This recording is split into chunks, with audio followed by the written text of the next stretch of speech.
How's it going, guys? It's the Cranky Yankee here. I foresee this to be a long video.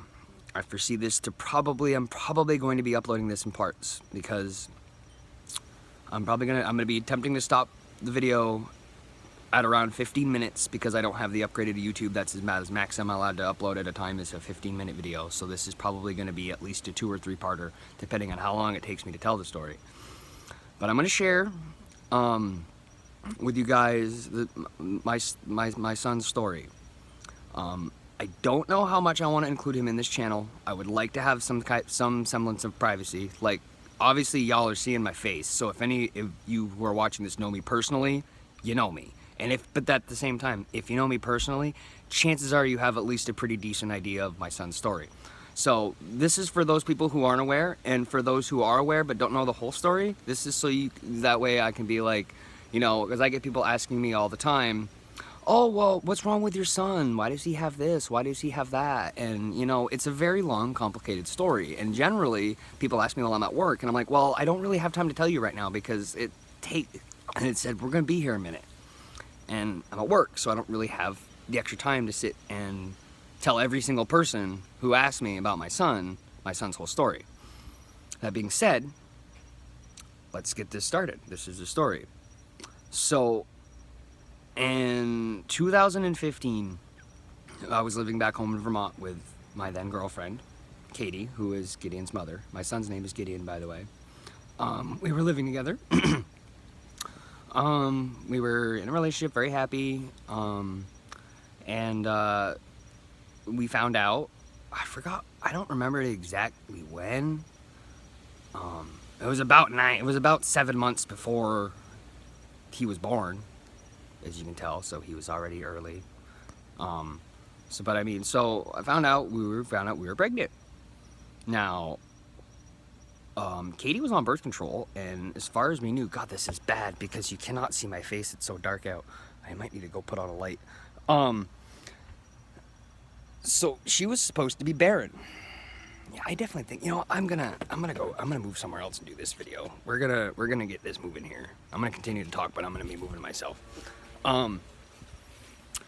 So she's supposed to be barren, so we figured that, you know, I wasn't using protection because A, she was my girlfriend, we'd been together for a while, B, she was on birth control, and C, she was barren. So I figured, hey, she's not sleeping around, I know she's clean, and we're not likely to have a baby because birth control and barrenness. By the way, I'm not going inside just yet because I still have a cigarette.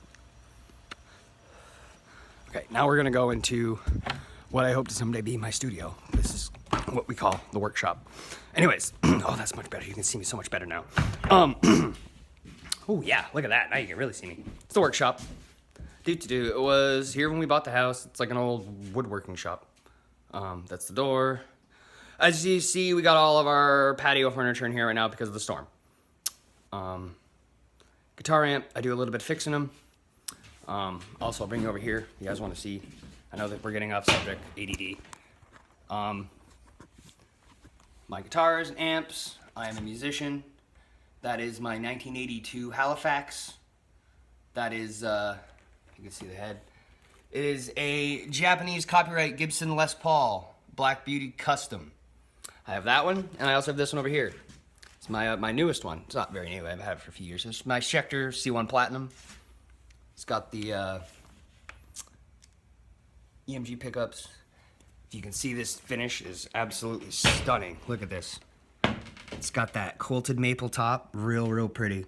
Anyways, so that's getting off subject, but that's all right. Let's get back to the task at hand, shall we? So, found out we were pregnant. Shocker. I mean, granted, I was 27. Oh God, that light is crazy. That's fluorescent lights. Here, we'll do this. That's better. There we go. I'm just sitting in a little camp chair thing here. So, you know, I wasn't young. I was 27, so it's not like I was like, you know, 18 years old and having a kid. So, I mean, I'm like, hey, I'm older. It is what it is. Actually, I think I'm gonna take my glasses off. Yeah, I'll take my glasses off. I don't like the way I look with glasses. I think I look better without them. My hair's a little messy.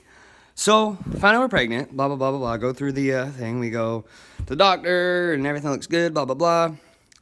About, I think it was like 4 or 5 months along, we went to the doctor for our usual checkup, and they found something that they said there's a little flap of skin on the back of his neck that's that's thick. Apparently, supposedly, that's what's called a soft marker of Down syndrome. Now, a soft marker means that it's not like, oh, because your kid has this, he's going to have Down syndrome. It's like, this means that he could have something like Down syndrome. They looked at his femurs. His I think it's the ones on your thigh. Maybe I think that's the femur. Were a week behind where they should have been in length, so they were a little bit short, which was another soft marker. That being said, I'm 5'3" and his mother is 5'5". We're not very big people, so I'm like, well, maybe he's just short. I mean, I'm not fucking huge. I'm 5'3" and 110 pounds soaking wet. I'm tiny. I am a small dude. I am the size of a 12-year-old girl. I know that's terrible, but yeah, that's the truth. God, I look really tired. I did take a nap, so I feel a little better than before. So we're like, okay, whatever. And then they're like, well, just and this is something that all doctors do. It was weird and it's awkward, and I really hated that they have to do this, but they just have to do this. They're like, we're not suggesting you do this, but just as we're required as professionals, to suggest, are you interested in termination? And we were like, no, that's not an option. We're like, whether we keep the kid or not, their abortion is not an option. Side note, this is something a little on the political side. I am pro-choice and pro-life. I believe that women should be able to make the decision themselves. Parents should be able to make the decision themselves whether or not they should terminate. I also feel that should be a last resort. I mean, if you're a woman who is raped or something like that, I completely sympathize with you if you want to terminate a pregnancy. However, even that being said,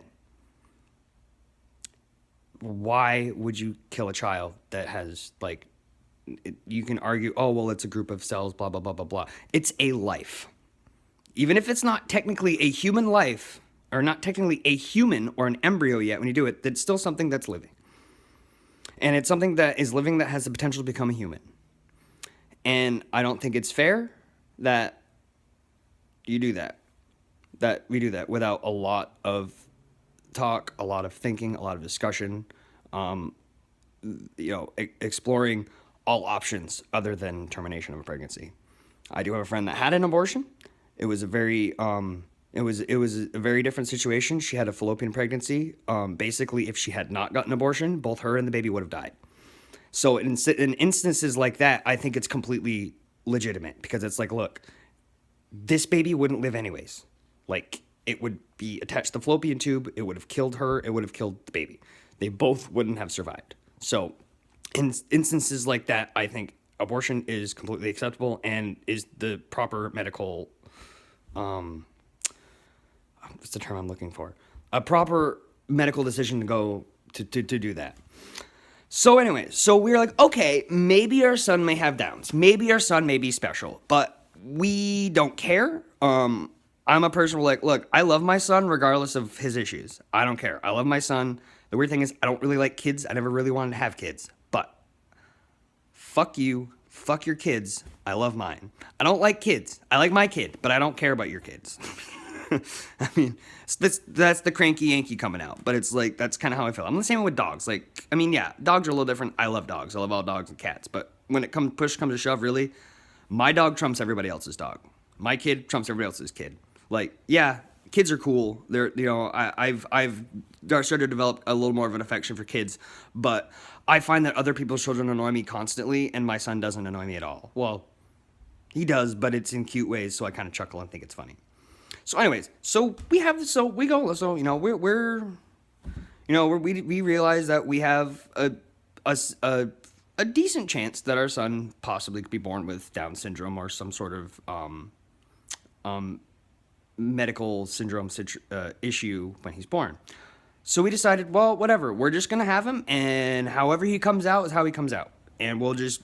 And I'm a person where I go with the flow. I roll with the punches. I'm like, you know what? If my son has Downs, my son has Downs. I'll cross that bridge when I come to it. So during this time, Katie was having really bad back pain, and she had injured her back in the military because she is Army Reserves.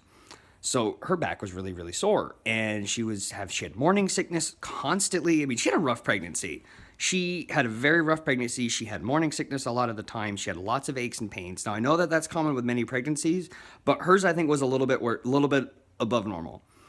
So we eventually decided that it would be best if she didn't work because she was driving 45 minutes to work every day. It was a part-time job, and it was almost not worth the time. And when she was not pregnant, it was almost not worth the time. So when she was pregnant and it was causing her more issues driving that far and having the issues she's having with the pregnancy, we thought it really doesn't make sense for you to do this. So she decided to quit her job and stay home. And I was the sole income in the household. Now I was working full time at the time. I was working for a recycling center, and I got tons of stories from this place. So there will be stories about my time at the dump. It's a recycling center, but I dealt with trash and stuff too. And people were like, oh my God, you worked at a dump? Honestly, I had a blast working there. And I'm going to do a video on all the fucking cool shit I got from there. Because people would bring all kinds of stuff in that I would just, that they'd be like, oh, well, I don't need it anymore. And, if you want it, you can have it. And I mean, I had an electric drum kit. I gave this to Katie. We have it here. I will do a video and I will show it off to you guys if you want to see it. I have a typewriter, a Remington Model 1 typewriter that was made in 1917. That typewriter is 100 years old and it is in mint condition. It looks like it just came off the factory floor. It is stunning. It is beautiful.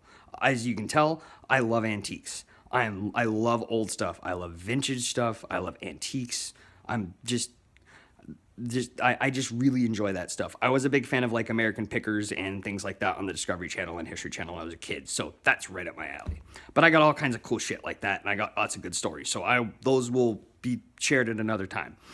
I'm getting up about 12 minutes on this video, so I think I'm going to stop this one now. I'm immediately going to make another one, so I'm going to continue the story. We are so I was working at the dump, just to recap so I know where I need to pick up the next video. Katie stopped working, found out our son might have Downs, something similar to it. I'm the only income in the household. Okay, this is part one, guys.